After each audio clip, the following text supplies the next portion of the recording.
Welcome to the Visionaries update. This tropical garden is home of Arquitectonica, a synonym of excellence in architectural design for decades. Its team, composed of 800 people working in projects in over 59 countries and with offices all over the world, praise themselves of being the biggest family-owned architectural firm in the world. Come and join me to meet the man himself in this one-on-one exclusive interview with co-founder Bernardo Fort Brescia as he opens up on how he shapes his vision, communicates it to his team and to clients, and how he keeps the creative spark alive, and also what's next in his quest. Bernardo Fort Brescia in the Visionaries Update. Arquitectonica is one of the most recognized architectural firms in the world. It initially gained fame by reshaping the Miami skyline, giving it a new identity. Today, they keep transforming cities all over the world under the guidance of its visionary leader. I'm Bernardo Fort Brescia. I'm an architect. I'm a design principal of Arquitectonica. My first question to you is about your vision as an architect and how has it evolved from your beginnings to now that you're a global enterprise? Every place is an inspiration because I'm dealing with different kinds of people, different mindsets, different ways of living. In a way that keeps the flame alive. You are always seeking a new solution because every project is a new challenge. Continually trying to be creative and not repeat yourself. You cannot repeat a place, therefore you cannot repeat the solution. How do you define in a few steps your creative process? It's very difficult to explain an inspiration. People tell me, how long does it take you to come up with an idea? Buildings are essentially a physical representation of an idea, not a style per se. And really, I always think it takes me a minute, except I don't know when the minute arrives.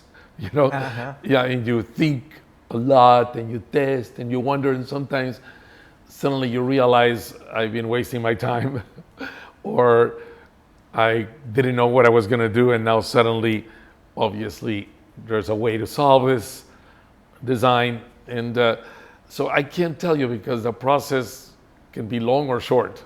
It's very difficult to predict when your mind suddenly realizes this is the way to go.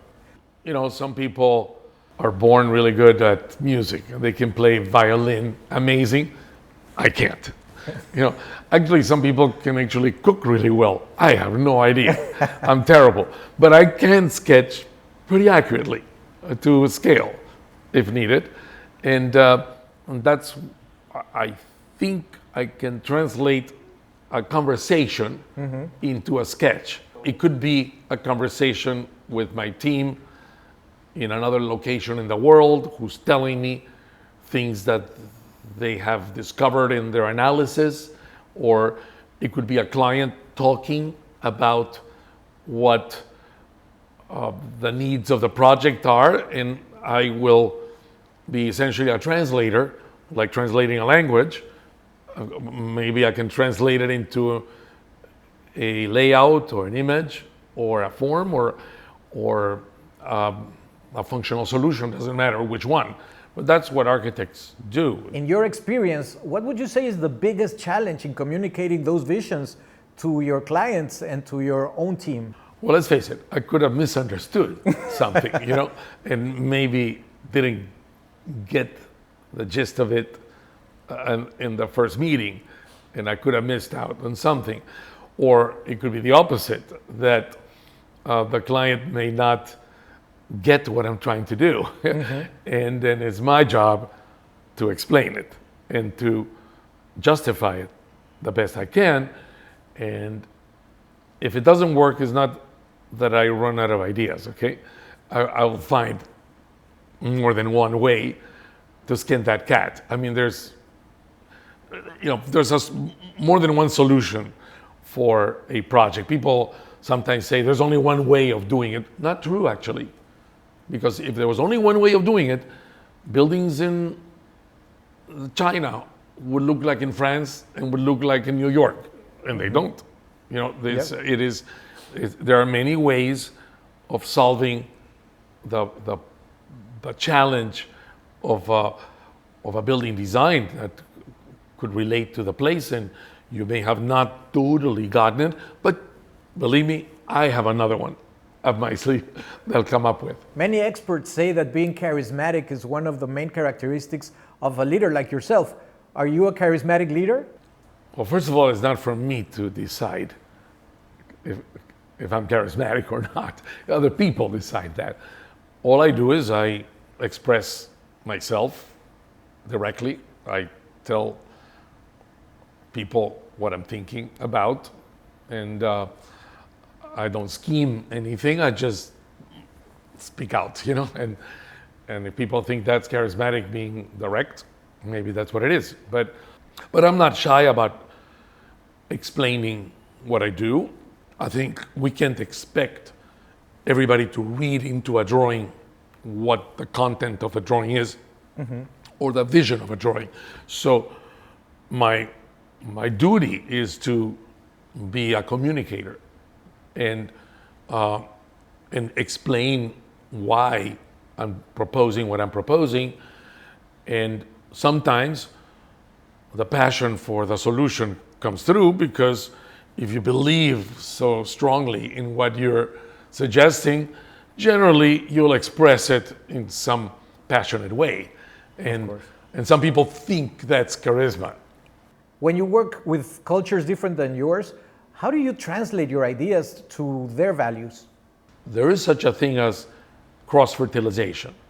There could be new ideas on how people are living in Asia, or what people are consuming in the Middle East, or what innovations are happening in Europe, or even within the United States, what's out there in California or New York versus Florida. And actually, one of the things our clients like about coming to our firm is that we bring information of what trends are happening in the world. And something that, because development is so local, they may not have access to what's happening across the ocean or across the country. And we are the source of information that is not necessarily available, because remember, the architect is a first phone call, and you're working on a project way before it's actually completed. So by the time somebody goes to visit a project that is completed, it's been a long time since the idea was originated. Yes. But if we are working in all these places, we have an insight in what are the trends, what are the societal transformations that are happening around the world that could someday arrive here. Vice versa. They love that we are based in the United States, because people in Latin America, in Asia, in Europe, they want to know what's up in the United States. Yes. And so that cross-fertilization category that we bring is something that has been one of the biggest movers of our position in the world as architects. Having such a broad line of work in your portfolio, what would you say is a main characteristic that you find in all of the projects that you do? Well, we were, since the beginning, anti-style. We hated the word style. And actually, we had studied architects that their whole career had a style. And we admired them, and everything was fantastic, but as far as the imagery, but we thought the notion of style was not for us, because we felt that time and place affect what you design, and therefore time and place will create a continuum of approach, but not style. So we take an approach to the design of buildings, but we're not fixated on a color scheme or a certain materiality, or it's not that everything has to be curved or angular or rectangular. No, we begin with an open mind, and whatever we think is the right solution is what we propose. As we started the firm, we were against the notion of the architect as some kind of star. Yes. To the extent that, notice, we didn't put our names on the company. We put a very abstract name, Arquitectonica. It actually has served us well also in the growth of the firm from 2 points of view. First of all, that some faraway place in Indonesia, and if I'm not there, anybody from our firm has a card that says Arquitectonica. It doesn't say Bernardo, and they're not going to ask where's Bernardo. And that person, but in addition to that, gives a sense of importance, identity. What would you say is a key element in convincing a city, a client, or a person that your project is the best for the future? Well, first I have to say, sometimes, believe it or not, the client is right. Sometimes the client also has a feeling about the place or the consumer where they're planning the project. So you do have to listen. There may be something there.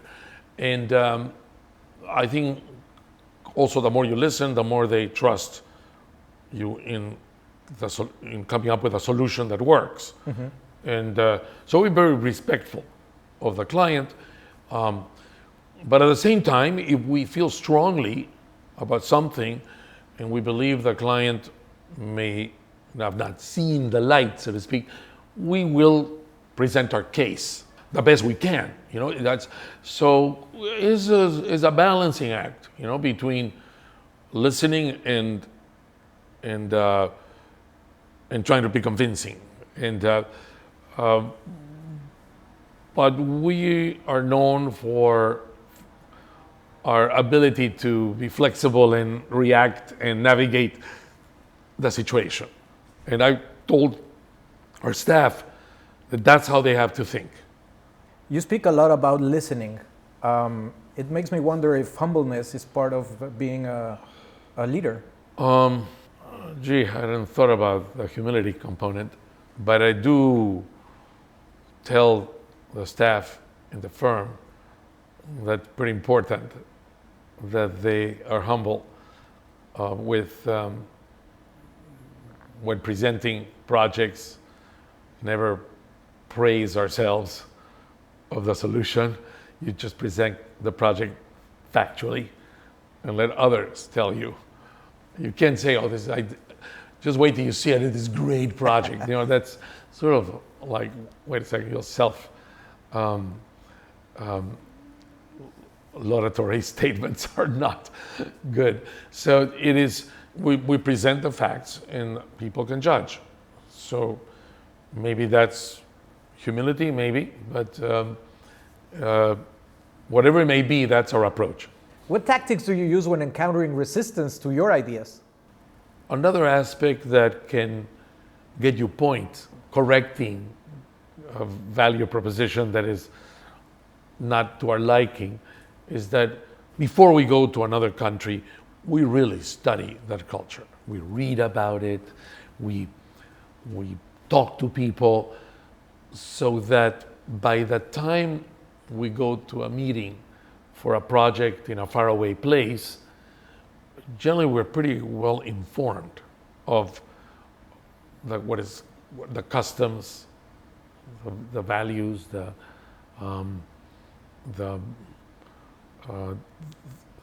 anything that is defining the way people think or that people live. So during a meeting, we will be conversant on the subject and of their place. And that shows that we respect them. And generally, if we show that we respect their culture, then they reciprocate and they also respect what we propose. So it is a give and take. Now that you mention other cultures, you're from Peru, a Latin American. How do you think that translates into the way your projects are seen around the world? Well, certainly that balances my definition, because we're an American firm, which is pretty sort of conventional, so to speak. So, and then I have an exotic aspect, you know, like from Peru. Whoa! And they ask you about Peru. How was it there? How is it there? You know, it has an exotic angle, and actually the exotic is far more interesting for them than the conventional, right? So, yeah, they're sometimes surprised all the way from Peru, and I'm doing something in the Far East, you know, or the Middle East, or does it give you a sense of pride? Yeah, I like it. When they ask, I immediately tell them I'm very proud that I grew up in Peru, that I'm from Peru, and I like the idea of hopefully helping the reputation of my country. You know, it is, and I tell them things about Peru. I actually have clients who've gone on vacations to Peru because I told them about Peru, and I'm telling you, several. I'm not talking just one, like a lot. I've been to Peru on vacation, to visit all the sites. They send you selfies. Yeah, exactly. You have around 800 people working for you. How do you implement your philosophy, your values, and your ways of design in all of your team? Well, first of all, I don't really have a real office. You know, my office is a table that is open, and I move from cluster to cluster, where there are people working on designs. And I spend time with them, with the senior and the junior people equally. Okay, they are all participating around the table, so the young people can see how things are evolving. And frankly, some of them have good ideas. You got to listen to the young people. I, at one point, started this business at age 24, you know, so why not? They could have something to contribute. So I don't, it's not that I only meet with the top guy in a group. I meet with everybody. And I think that maybe that energizes the teams. But also there are some pretty good designers in each one of these teams that have a lot of good ideas. And I listen, and I'd like to hear what ideas they propose. It's not just all myself. How do you maintain focus in short-term projects and long-term projects when you're juggling such a large amount of work? There's one strategy that we do have in the office that is unlike others, I believe, is that in every team, we mix big and small projects. And people ask, I heard you did this little 5-story building. Like what? You know, and people, my explanation is as follows. We as architects don't want our ideas to just be a drawing. We love to see it built, visit it, and feel the construction, feel the completion, see the results. And if we have a team that only works for years in a huge project that could take 5-6 years to put together millions of square feet, that satisfaction is very far from happening. And we throw into that same team a little project that could be ready in a year, in 18 months. They see it.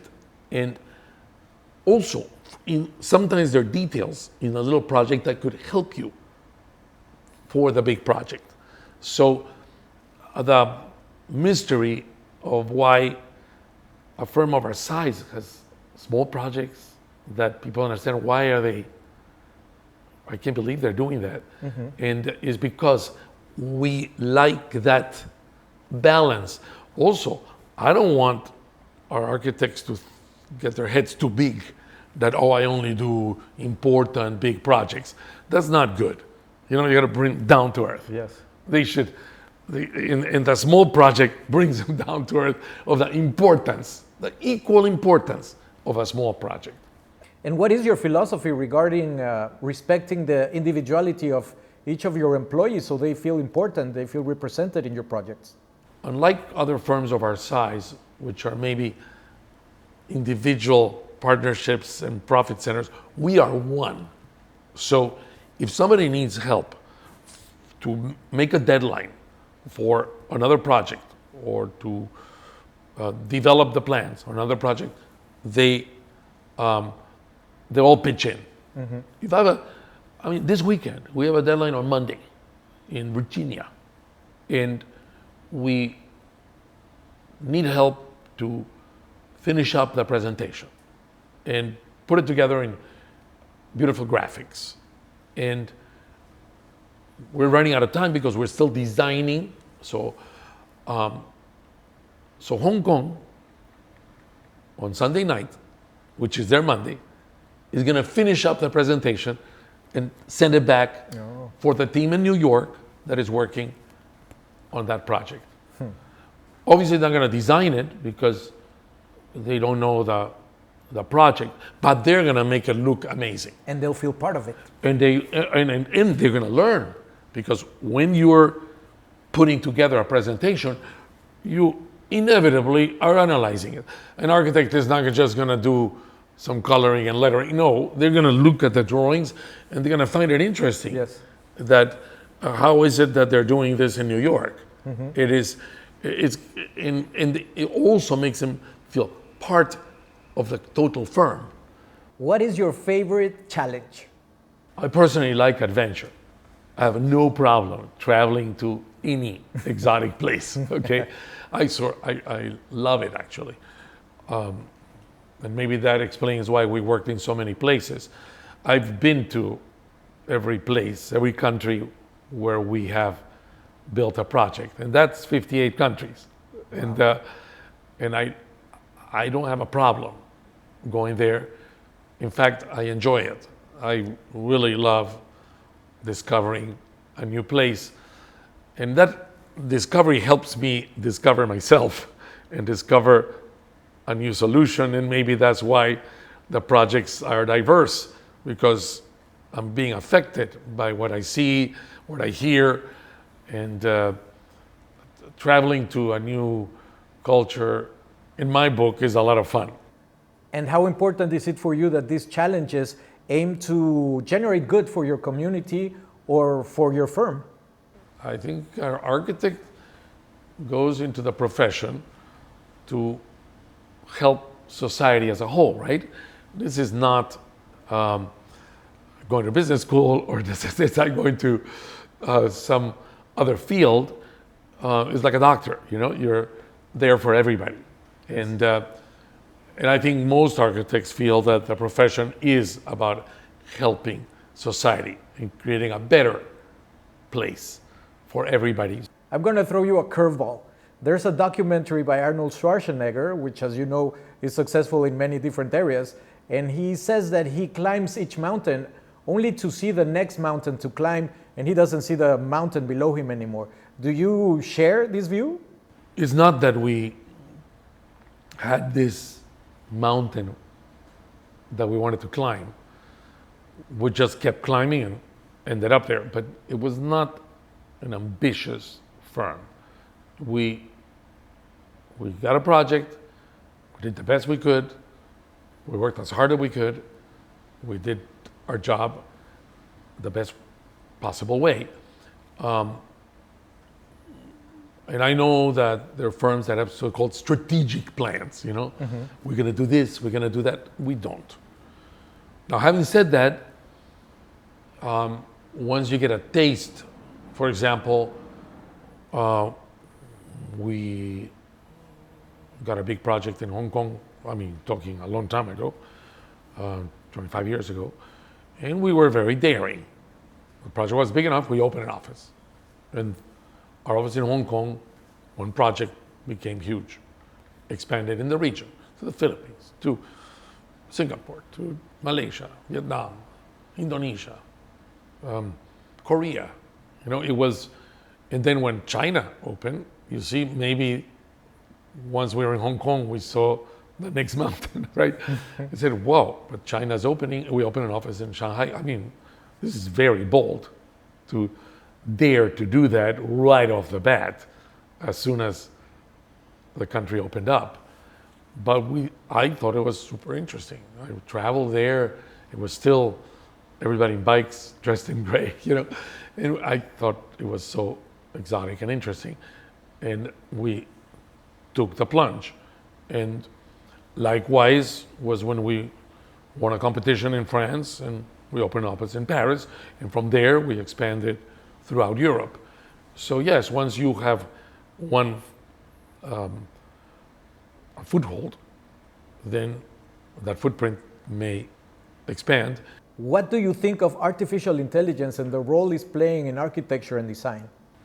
I don't know enough about artificial intelligence, but in a case that I know,